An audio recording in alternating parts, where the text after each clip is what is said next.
evo nešto se dešava, ja ne znam šta se dešava, ovdje je banka, jel? Evo neki momak odozgo silazi na banku, ovo je pola dana ovdje u Frankstonu. Evo vidite kako on to spretno, čovjek zvani Pauk, jel? Evo ga, čovjek zvani Pauk. Sada oni će da vrše čišćenje, mislim, banke, to jest prozora.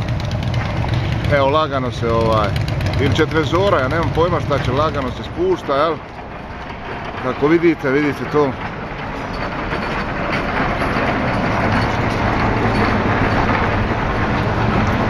Ili će farbat, ko zna, možda će farbat prozore, otkud znam šta će raditi. Priprema se nešto. Evo i ovaj s druge strane, kako vidite. Možda je ovo ova teritorijalna vježba, jel? Opšte narodne odbrane, jel? Protupožarne zaštite. Nemam pojma, evo. Evo ga još jedan ovdje, jel? Moguće je da je protupožarna zaštita, vježba protupožarne zaštite. Evo ovo poprilično visoko, pogledajte. Ima metara, ima, dosta metara ima. Znači danas u Frankstonu vježba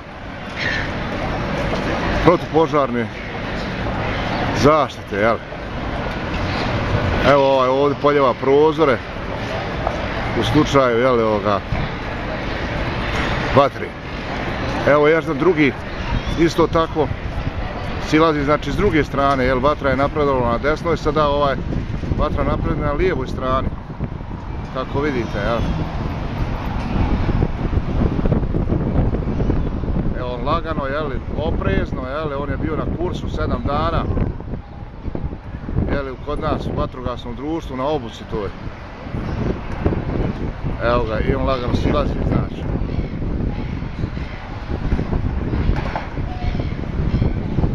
Pa da će imati sreće, jel? Da se spusti na određeno mjesto. Evo vidite, to je banka i piše tu lijepo banka, jel? Dervenska banka piše, jel? Dervenska Jugobanka, evo vidite. Znači mora obrisati slova, jel, koja su od dima pocrnula, jel? A veže neku crvenu maramu, jel? Ovdje veže neku crvenu maramu, ja ne znam zašto. Eto, toliko iz Frankstona sa civilne vježbe protupožarne.